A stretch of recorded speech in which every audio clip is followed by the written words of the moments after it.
Hi guys, Dr. J sa YouTube at TikTok sa TikTok. Topic natin, we will answer the questions or the comments doon sa video natin for 2 weeks ago. Ang nakalagay ito, bakit mataas ang uric acid ko? Ano ang dahilan at ano ang solusyon? So we look at the comments and we will answer yung comments doon.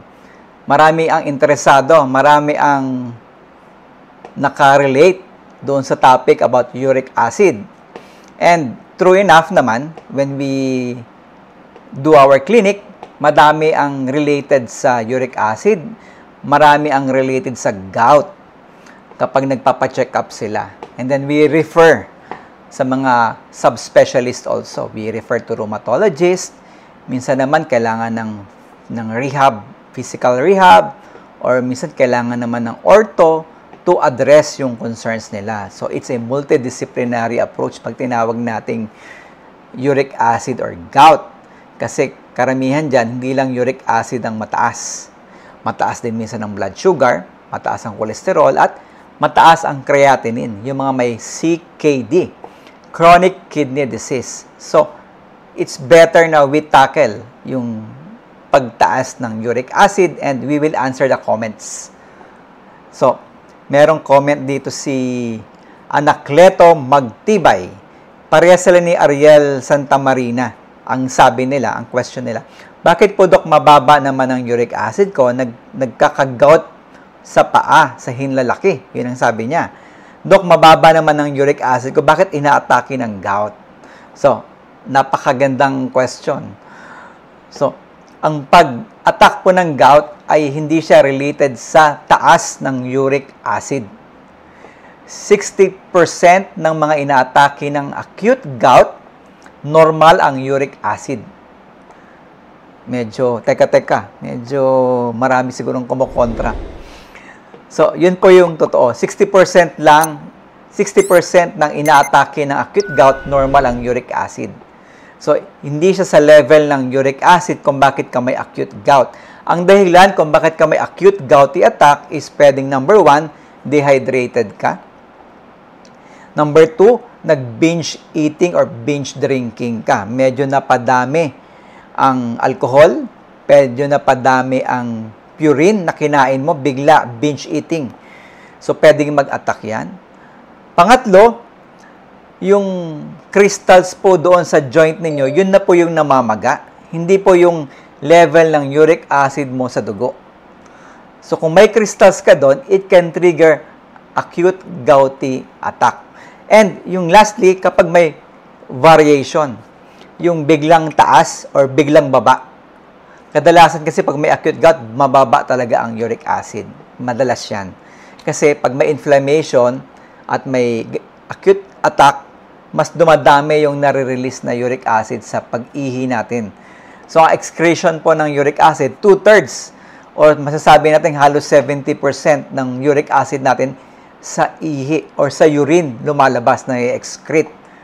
So, yun po yung dahilan, yun po yung sagot sa tanong ninyo. Hindi naman mataas ang uric pero may gout.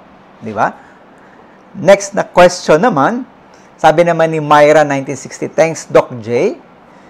Sabi naman ni Miriam Padua, ako po medyo konti. Anong medyo konting mataas siguro? Okay? Sabi ni Bindash Magar, gouty ouchie. True enough, napakasakit po ng gout pag umatake yan. Para kang minartilyo. Minartilyo sa paa. Sipin mo yung kirot nun, di ba? Buti yung martilyo isang beses lang. Pero yung gout, pwedeng maghapon, pwedeng araw yung pamamaga niya. Si Yana 12, V8H. Mataas din po ang uric acid ko, nagda-diet naman ako. Bakit po mataas pa rin? High pa din ang uric kahit nagda-diet na siya. Ano bang bawal na food? Okay? Ang pagtaas din po ng uric acid ay hindi lang sa diet or sa kinakain natin, sa intake.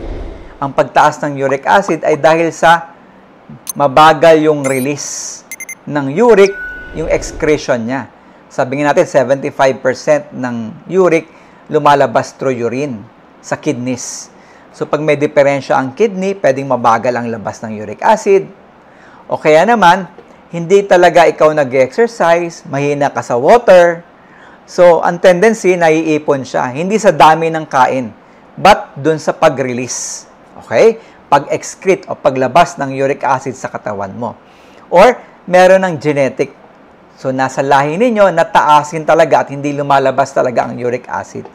Kaya minsan nagkakaroon ng uric acid stones. Okay? So, anong bawal? Tatlo ang top 3. Top 3 na tatlo na mataas ang uric acid. Number 1, organ meat.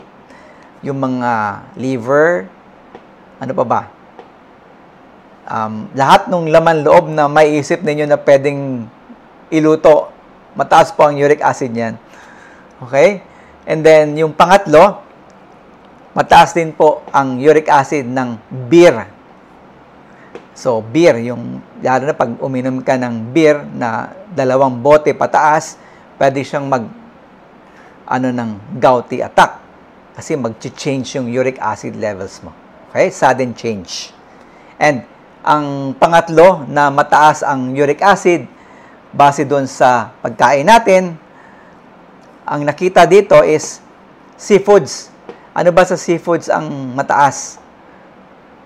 Shells, so yung tahong, yung oyster, so yung mga tuyo, tapos yung bagoong, mataas ang uric acid niyan. Kung kakain ka ng shells, pag tahong, mga 4 hanggang 5 shells lang.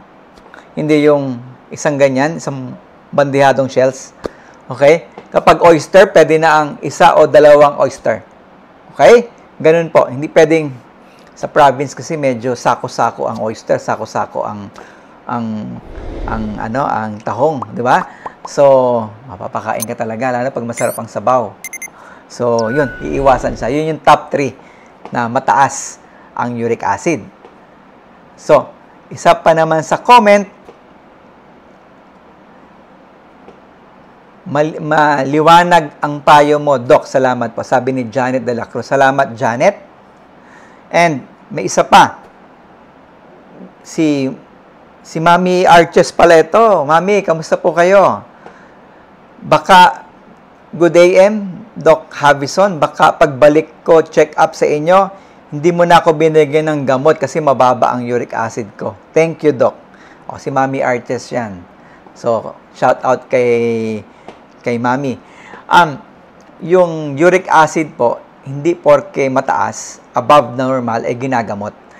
Ang uric acid po, kapag 6, 7, 8, pwede pa nga sa iba 9, basta wala kang TOFI, yung mga bukol-bukol, hindi mataas ang creatinine mo, ang hindi ka CKD stage 3, at wala kang uric stones, uric acid kidney stones, hindi po ginagamot pag mataas ang uric acid. Hindi siya automatic.